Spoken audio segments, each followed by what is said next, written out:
is Neil, we've got Matteo, and we are so excited, super excited. This is our 10th episode, and we've got a very, very, very special guest. Matteo, take it away.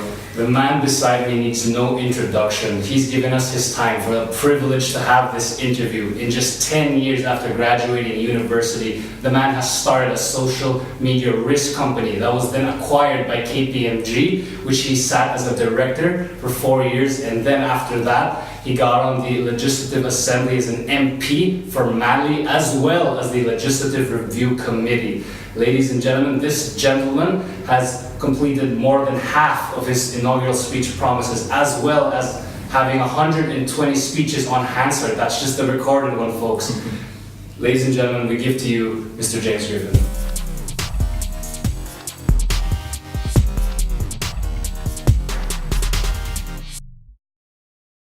Thank you, Matteo. Thank you for having us on. Thank you for being on the show. It's a massive pleasure. It's good to have you in Manly. It's fantastic. We've got the surfboards behind us. Very manly. It's great. Very manly. Awesome. Yeah. Cool.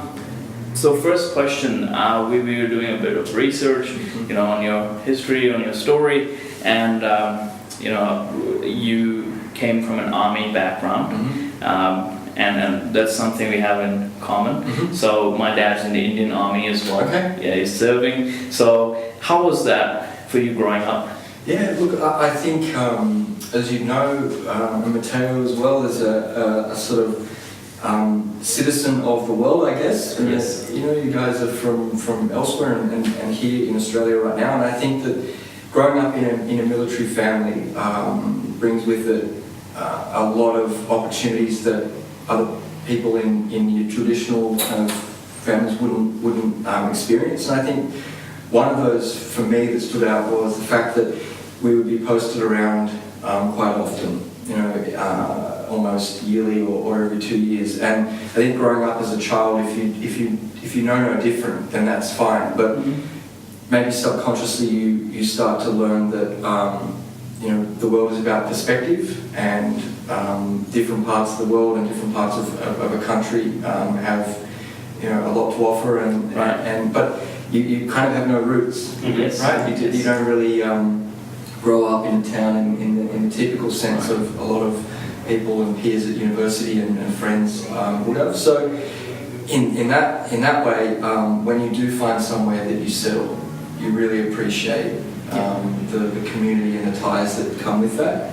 But you bring with it a different perspective because you see the uniqueness of where you're living or what it has to offer or what you can really engage in. So fantastic. Military life, it's been good, and your dad's serving, and both my parents did, and I think subconsciously that's maybe where politics started to come from, in this thought of service, and maybe that there's a higher purpose to living than just taking a paycheck from week to week. That's massive. Exactly. That's good. Yeah. And just to add to that, just wanted to ask you, obviously moving around, as a child, was it hard for you to make friends, or is it a skill that you sort of developed over a period of time? Socialize and I mean, and again, you guys would know. I think you raise a really good point. Adaptation. And I think when you're forced into situations that are uncomfortable, like turning up at a new school again, turning up at a new class at university again, you're forced to get out there and just make friends. And for a lot of people, it's a really hard and uncomfortable thing to do. But I think that they're some of the skills that really set you up for that next phase of your life. When you go into the workforce, or when you're turning up for that job interview, or you've got to make a pitch, or whatever it might be. Whether you're standing down at the wharf, like we did this morning, to talk to people, being nimble and adapting to social settings and situations, and being able to read what's kind of going on here, how am I making this person feel? Are they comfortable talking to me? Those social cues and stuff. So I think moving around, it did that. The disjointed nature of it, the fact that you might not have the deep long relationships that other people may have. You know, they've grown up for years with these people. You know, that's a challenge, but at the same time, you've got to take the good and the bad. Absolutely. You know, that's a great segue into sort of, you know, getting to your university kind of life.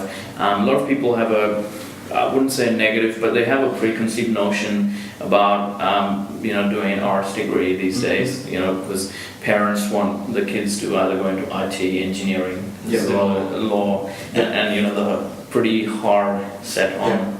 But, and, you know, you've been an anomaly and you're an exception into that, and, you know, obviously you've been super successful. So what do you think is your take on degrees these days? Yeah, interesting question. I think that one of the best pieces of advice that I was given when I was at KPMG was that if you have a technical skill, you know, whatever that may be, and that will get you so far, but the soft skills that you need to be a manager or a CEO or you know, really doing a startup, they will often come from the humanities or the arts type field of study. So I think if you can strike that balance, it's really important. But you know, I'm a big fan of EQ. Just, you know, you can learn skills. You can learn a technical skill set and how to really improve yourself from that point of view. But the more you understand and appreciate some of the more, you know, the humanities, history, you know, a lot of what's going on has happened before. Yes, It's just a different iteration. You know, I'm sure that the internet came and has just changed the game. But Absolutely. But a lot of what we're seeing, you know, there's a pattern. There's the social dynamics. So you got to kind of get a balance right. You can have a really fantastic science background or great skill set, but you need to work on those social and soft skills. And I think a good foundation of that is history, political theory, you know, a lot of stuff that you find in an arts degree. Wow, fantastic. For sure, and you mentioned your startup, and Neil is very much into entrepreneurship. And so could you walk us through your journey through that and then being noticed by something like KPMG? So luck and timing comes into a lot of things in life, and we were sort of going through our final sort of year of university, and at that point you had the arrival of social media at the intersection of politics, and there was Obama 08, and he kind of pioneered the use of social media in politics, and we were studying social media, politics, and the media more generally, and sort of saw this you know, freight train coming head on with the traditional media. Absolutely. How was this going to unfold? And you know, you fast forward a decade, and you have the President of the United States on Twitter moving markets. Right. So he tweets. Actually, and it's happened. The down moves. Absolutely. You could not have really kind of, if you got up and said that, people would say, right, it's not going to happen. So we were in the right place at the right time. We made some good connections with people in the business community, and basically came up with the concept of social media intelligence, helping manage reputation and risk, and the role that would play for brands in their brand equity. And a lot of studies at that point in time were pointing to chief executive officers and corporate leaders being concerned about how social media would impact their brand and reputation. Some businesses have their brand on their balance sheet, so they put a tangible price around it. And social media was proving to be incredibly challenging to work that out. So at that same time, KPMG were broadening their horizons in terms of what they provided as a consulting firm, and digital was firmly on their to-do list. So we were one of the early acquisitions they made to bolster and support their growing digital presence and service offering. And then going in there, turbocharged the business, gave us great opportunities, and fantastic. You know, and it was a great couple of years being KPMG. Before politics came knocking. Fantastic. So what was your mindset when you made the switch from, say, you know, corporate consulting into politics? Politics had been something that I had been very interested in, obviously through study, and then being a participant in politics through the Liberal Party in my local area of Manly. And then the opportunity came with the retirement of someone who I greatly admire in former Premier Mike Baird. Yep. And he had been a great mentor and a good friend, and the opportunity to follow in his footsteps arose, and there was a very competitive process to sort of become the candidate for the Liberal Party here in Manly, and then subsequent to that the by-election. So I've always wanted to make a contribution, and doing that as a Member of Parliament was something that I grabbed with both hands. And a year and a half later, I think it's been a good ride, and you just sort of, Mike said, if the policy makes sense, then the politics will look after itself. And he always made a point to say to me, you're here for the community, and you do that, and things will go well. So I've taken that and really run with that. And a year and a bit later, we're kicking some goals. It's going well. Fantastic. And I'm really enjoying the opportunity, and it's a privilege to do it.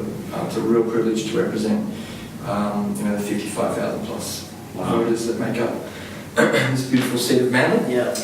It's been good. Yeah. How has you're talking about service and showing up and delivering outcomes for the people, and you've read Principles by Ray Dalio. Yep. How has those kinds of theories on leadership tied into the work you do? Yeah. Look, that book blew me away. Yeah. It just absolutely blew me away. I wasn't familiar with Ray Dalio and Bridgewater before reading the book, and I just picked it up, and I just consumed that book like nothing else. And his notion of radical transparency, and also how he managed to really conceptualize and help people understand that fear, uncomfortable situations, and failure actually can act as a fuel, Right. and help. If you appreciate that at points you're going to crash. And if you're not crashing, then you're really not stretching yourself to the point that you need to deliver outcomes. So I thought so much of his book just resonated, and it was a great piece to read, sort of take notes on. And Yeah, which you did. He wrote a whole 10-page with quotes and notes and everything. That he keeps on his desk, by the way. And I got that on the desk, and a few really, really key ones that resonated with me I've printed out and stuck up on the wall. And you just see that and go, if you can apply some of those principles to this role in politics, because I think people perceive politics to be, slow and dirty and not a really not conducive to getting stuff done, unfortunately. So taking some of the principles from Ray Dalio and just saying, well, where could they apply and where could they improve what I'm doing? And where could they possibly improve some delivery and outcome for the community? So it was a great book, and I think rarely do you come across a book that has such a profound impact. So For sure. I should, as you know, I'm an advocate of the, I think I bought a couple of copies for the office. And I'll read it as well. It's on my so I encourage you to get out there and check Ray Dalio's book out. Absolutely. Fantastic. I think that's a great segue into you've got the notes written, and you try and apply it daily. Matteo said you've got in your office.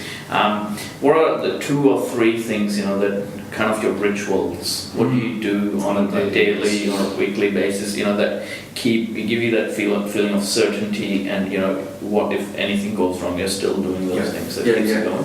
Great question. And again, going back to KPMG, they implemented a program for basically to help executives and people in business perform at their peak. And that was the first time through this program that they rolled out through a great guy called Andrew May. Look him up as well. He's doing really great work.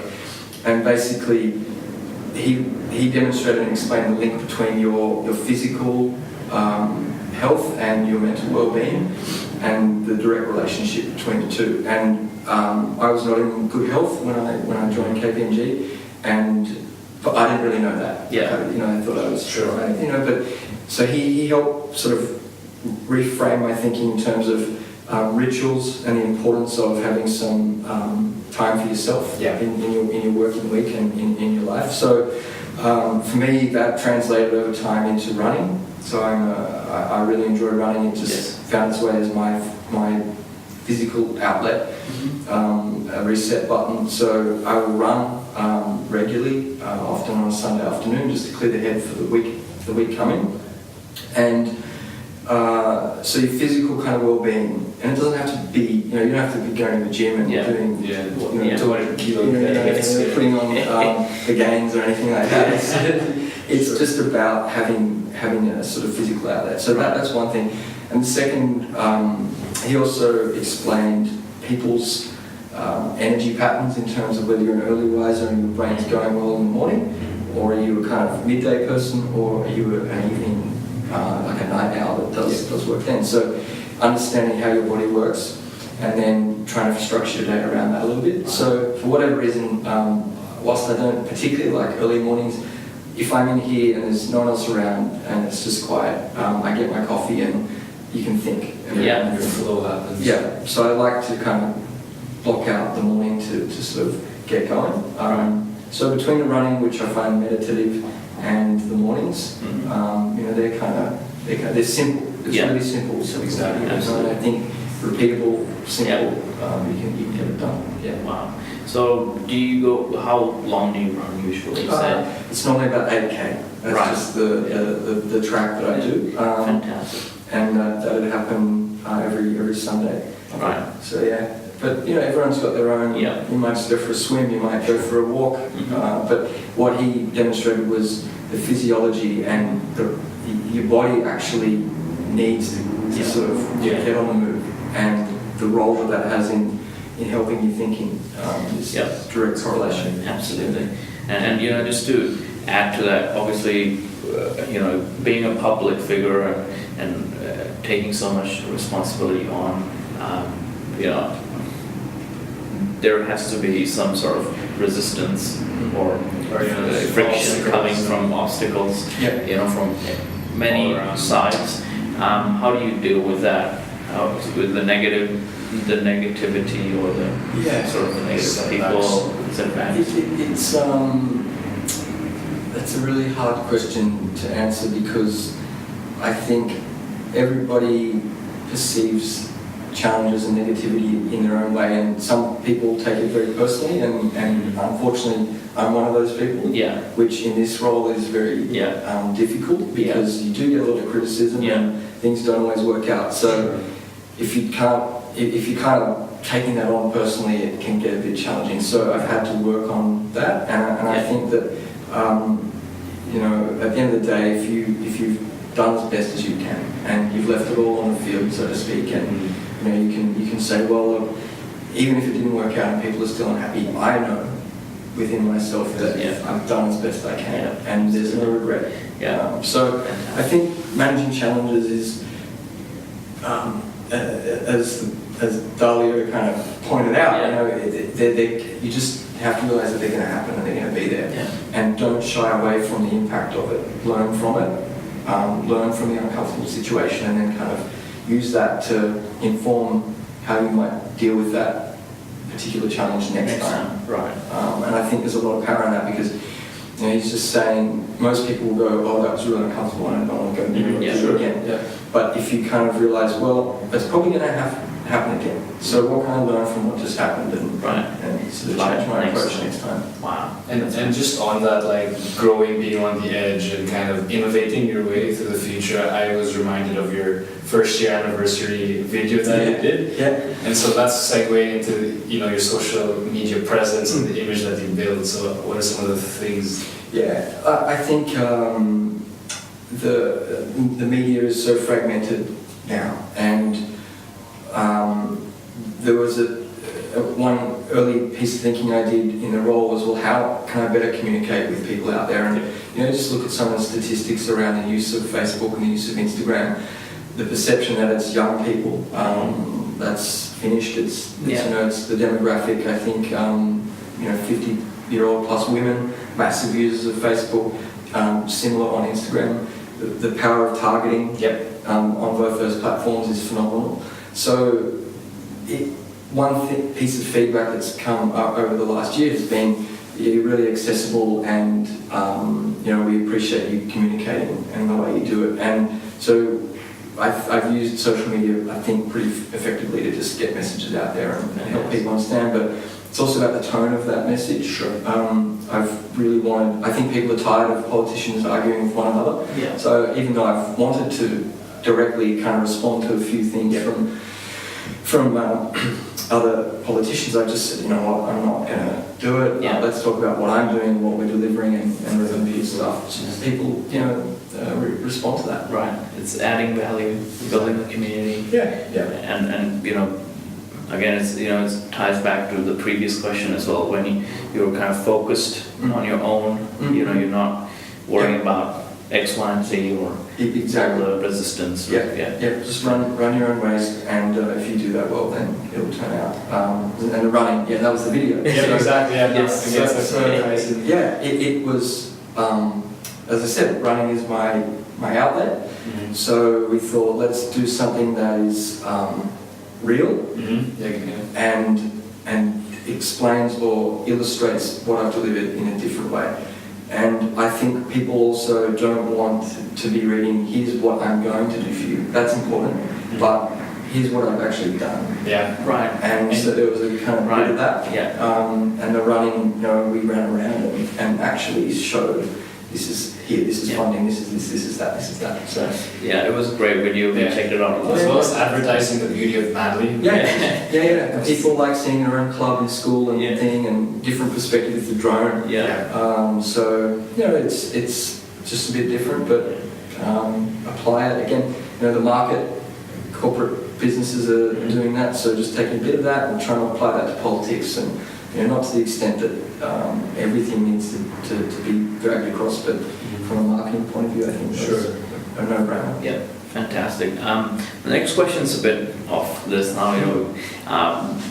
Just want to know about you work so super hard. How do you manage your time with family and things like that? And the balance, I think my wife and I made a pretty conscious decision that because I was coming in halfway through a full term of Parliament, and that people would be watching closely, that we sort of said, all right, let's just accept that I'm going to have to really put the foot down on the next 2 years, and that will involve some sacrifice in terms of time. But I'll be out a couple of nights a week, but at the same time, we spend some good time together, and family is important. So weekends try and juggle it and get it right. But she appreciates what I'm doing and comes to events that she sort of has a passion in and wants to involve herself in as well. So it's a balance, and I think at the same time, people out there, they work hard as well, and it's a challenge to everybody to balance their family. So in that sense, I don't think that what I'm doing is any different to hard-working Australians and people that are working double shifts, putting in the hours. So we're all in this together, really. Yeah, absolutely. Yeah, it's fantastic. Just talking about Invictus Games, so we've got the banner on the board. So what's your involvement with that, just for our audience to know? So the Invictus Games will be coming to Sydney in October, and it brings 18 different nations from around the world to Sydney, and the teams are made up of veterans who have served their country, and they may have physical injuries or unseen injuries, so post-traumatic stress, other mental health challenges as a result of their service. The important things about the Games is that it brings not only the athletes but their family and friends out to come and to watch, as a demonstration of the role that their family and friends have played in their rehabilitation. So all these amazing adaptive sports, wheelchair basketball, wheelchair rugby, seated rowing.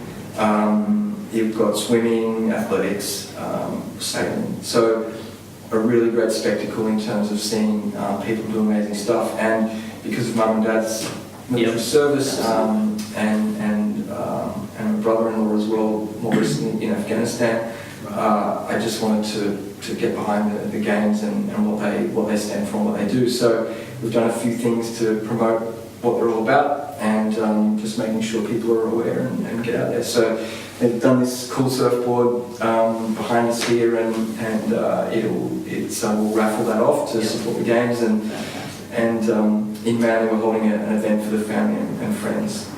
So there's about 1,000 of them coming out. Oh, wow. Yeah, so it's a big time. We can't fit them all at the venue, be a couple of hundred, but the games are in October. Tickets are really good value, and if you want to see people who have overcome some serious life challenges, then you've got to get out there and watch it. I was at one of the breakfasts we had Yeah. in Parliament, and I want to tell our viewers that the things that they shared were very moving and insightful, and I think it's really great that there's this community to help them and support them through the journey, because again, it's serving Australia and serving other people around them. So Yeah, it's amazing, and it really puts in perspective challenges and obstacles. We were talking about that, Yes. and I think often we all get in our own mind, and you perceive that what you're dealing with right now is the biggest problem that's existed in the whole of mankind. Yeah. And then you go to a breakfast and you hear what these veterans have got to say, and you just go, okay, I've got to have a reality check here. And whilst I'm not trying to belittle the challenges that we face, what was it that these guys and girls did to get their mental state right and over the challenges that they faced? And so whether you are a veteran or not, or whether you know someone that's served or not, I think as a community, what they had to say, what the Invictus Games had to say about mental health, social connectedness, sport, and tools and techniques that we can all learn from contemporary veterans to overcome challenges and be mentally resilient. Yeah. It's really important. on that resilience, I'm reminded one of the quotes you have on your wall is "civility is not a sign of weakness." And so if you could talk a bit about that, as well as the person who said the quote, because I think you do have an admiration towards it. So that's a John Kennedy quote. Civility is not a sign of weakness, and that's something that's really important to me, because the political debate, or even our society, has, I think, reached this level where people are just yelling at one another. Right. And when did that become okay? Yeah. And what I think has slowly happened is that if you're civil and respectful and maybe not the loudest voice in the room, people perceive that as being you're weak. If you're not beating your chest and you're not standing up and you're not yelling and you're not doing whatever, then you must be weak. Yeah. I think there could be nothing further from the truth. Yeah. There are people out there who are quiet, who are civil, who are respectful, and they're some of the toughest people that I've ever met or that I know. And so reading that quote, it just really, really spoke to me, because maybe it's also because it's part of my operating model. Like I'm not an out there kind of person. I listen more than I talk today. But so I think there's a lot to be said for that. Yeah. And in this modern world where everybody can communicate through social media, and it's often the loudest voice that's winning. So civility is not a sign of weakness, and I think people need to appreciate that. And it was a Kennedy quote. He was one of the first political figures that I read up on, and sort of kind of was a really interesting character, and quite charismatic but flawed. A really interesting time in the world, and I just thought, what a fascinating character. Some real insights from him. So that's fantastic. I guess moving towards the end of the show, just want to get your thoughts on were like 2 or 3 things that you'd like to tell our viewers? Just people who are coming out of uni or just graduating. Maybe your top 3 tips to succeed. Wow, top 3 tips. I think number 1 would be, understand, and it's a bit of a phrase that people would have heard before, but every journey starts with that first step. And if you've got a mission, or you've got a goal or an ambition or something, and you catch yourself sort of thinking about it going, this is so ridiculous, so this is just not going to happen. Get out of that place really quickly and just start that first step. It might be a tiny thing, it might be going and registering the name of that business. It might be signing up to that course, or it might be just firing off an email to someone that you think that might be able to help you on that journey. So I'm a big advocate of setting off small things in training. Because it's not difficult to do, and those small things snowball, and before you know it, that first step you took 3 months ago has just turned into this monster of a thing that you're kind of going, wow, all right. So that'd be, it's just try and bust out of the inertia, because we're all really good at having the dreams and sitting there.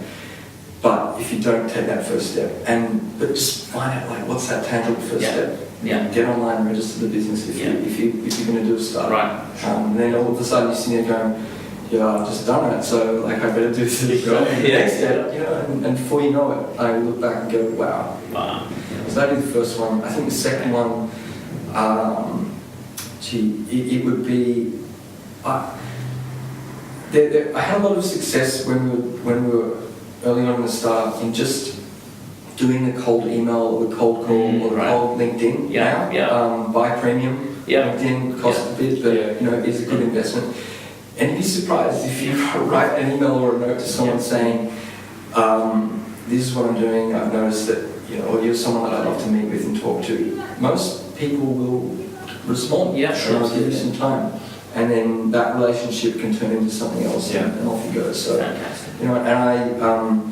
I still do a bit of that today. Like if there's a business or a person or an organisation that I want to connect with, and add value to that can help with my community or do whatever, I'll just do it. And you get a result and a response. Fantastic. So that'd be that. And then I think the third one would be, you can do 2 things at once in terms of looking after yourself and getting ahead, but at the same time very easily volunteer or contribute to the wider cause and community. And that can be done through your own passion if you've got something that you want to do. But at the end of the day, we're all in this together. And I think that a lot of businesses, certainly KPMG, they are one example of an organisation getting profit but with purpose. And the two are not exclusive. And good corporate citizens, good startups, and good people who want to do well and get ahead and have a good life. It's also incumbent upon us to give back. Fantastic. Those are 3 really big nuggets. Especially with the LinkedIn and again getting back to the power of social media and how everything connects. Going to a bigger purpose, and just getting out of your body and breaking that inertia and taking the first step, taking massive action. We're huge believers in that as well. That's what it's all about. And I think that's fantastically summed up the interview. James, thank you so much for taking the time to be on the show. It was really good. It's been a fantastic show, and thanks for adding value to our viewers. All good. Keep up good work. Thank you. We will keep it up. Guys that are watching there, remember to contemplate, challenge, and converse. This is Neil and Matteo with the member for Manly, James Griffin. See you all next time. Hoorah.